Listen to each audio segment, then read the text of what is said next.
जी, जोधपुर से। श्री हरिवंश महाराज।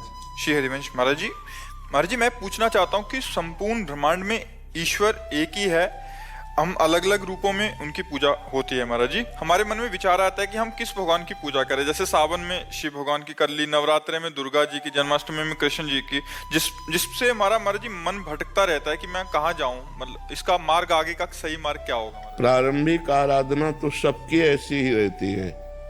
कभी हनुमान चालीसा पढ़ ली, कभी शिव चालीसा पढ़ ली, कभी रामायण पढ़ लिया, कभी भागवत पढ़ लिया, कभी रुद्राभिषेक शिव अभिषेक कर लिया, कभी देवी की पूजा। प्रारंभिक सबकी आराधना यही रहती है। आगे चलकर जो भक्ति रंग लाती है तो फिर प्रेम प्रकट होता है, और प्रेम गलियति सांकरी तामे दो न समाये। फिर प्रेम में एक से प्रेम होता है, प्रेम एक से होता है। फिर वो राम कृष्ण हरि जो नाम रूप पकड़ ले, फिर उसी में प्रेम कर ले। एक से प्रेम होता है। आराधना अनेक से प्रारंभ होती है और स्थिति एक में आती है, फिर बात तभी बनती है। अब जैसे रामकृष्ण परमहंस जी केवल काली माँ में आसक्त थे, केवल माँ माँ माँ, तो वही परमात्मा माँ बना है, वही परमात्मा पिता बना है, वही राम है, वही कृष्ण है, वही हरि है, वही दुर्गा है, वही राधा है, वही सब कुछ बना हुआ है। तो प्रारंभिक आराधना जैसी आप कर रहे हैं ऐसी ही सब लोग करते हैं।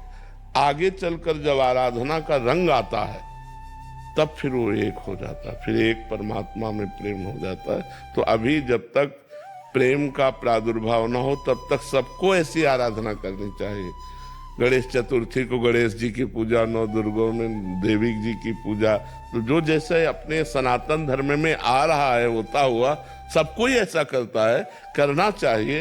लेकिन जब उपासना का रंग चढ़ता है फिर वहाँ रसना कटो जो अन रटो, निरख अन फुटो नयन, श्रवण फुटो जो अन सुनो, श्री राधा जसवैन। वो केवल अपने प्रेम में उन्मत्त रहता है। उसमें जित देखूं तित श्याममयी है। उद्धव जी ज्ञान समझाने गए गोपिकाओं को, गोपिकाओं ने कहा ये ब्रह्म ज्ञान अपने पास रखो, हमारा ब्रह्म हमारे नेत्रों में समाया हुआ है, हमारे हृदय में समाया हुआ है, कण कण में जित देखूं तित श्याममयी है। तो ये फिर प्रेम की बात आती है। समझ पा रहे हैं आप? नेहा राधे राधे महाराज जी। महाराज जी ये प्रश्न काफ़ी सारे माँ बाप का है कि जैसे कोई माँ बाप महाराज जी विदेश चले गए, वहाँ विदेश में फिर उनके बच्चे वहाँ जन्म लिए, फिर बच्चे बड़े होते हैं तो एक समय जाके केवल बच्चों के लिए माँ बाप ही रह जाते हैं, क्योंकि यहाँ जो पैदा हो रहा है तो उसके चाचा ताऊ रिश्तेदारी होती है, वहाँ वो अकेले रह जाते हैं। तो कह रहे हैं कि ऐसे में आगे चल के उनके लिए अकेलापन एक बहुत बड़ी समस्या हो जाता है, और मतलब ऐसी मानसिक स्थिति में बच्चों का पालन पोषण कैसे करें जहां उनके लिए केवल माँ बाप ही हैं और कोई संबंध ही माँ बाप चले गए तो फिर और कौन संबंध? और क्योंकि महाराज जी पीछे किसी से संबंध नहीं रहा और किसी से परिचय नहीं है, यहाँ तो जैसे गाँव ऊपर वाले से संबंध। हमारे तो एक ही सब उत्तर है, भगवान। अगर भगवान से हमारा संबंध है तो विदेश में भी हमारे मित्र मिल जाएंगे, विदेश में भी परिवार से अधिक प्यार करने वाले मिल जाएंगे, और भगवान विदेश में भी हमको चंगा रखेंगे। अगर हम भगवान से संबंध रखें तो सब व्यवस्था कर देंगे। पक्का समझो, भगवान के लिए देश विदेश थोड़ी, सकल भूमि गोपाल की, जितना ब्रह्मांड हो तो सब भगवान का ही है। तो अगर आप भगवान का भजन करेंगे, भगवान से प्यार करेंगे, तो आपको ऐसे पड़ोसी मिल जाएंगे जो आपके परिवार से ज्यादा आपको प्यार करेंगे, आपके ऐसे मित्र मिल जाएंगे जो आपको संतुष्ट कर देंगे। ये भाव नहीं रह पाएगा कि मैं अकेला हूँ विदेश में, भगवान मिला देंगे, ऐसे ऐसे ऐसे मिला देते हैं। तो हमें लगता है भगवान का ही आश्रय लिया जाए और भगवान से ही प्रेम किया जाए, वही सब विधान बना देंगे। नहीं तो गांव में घर में रहते हुए भी परिवार से दुश्मनी हो जाती है, नहीं हो जाती है?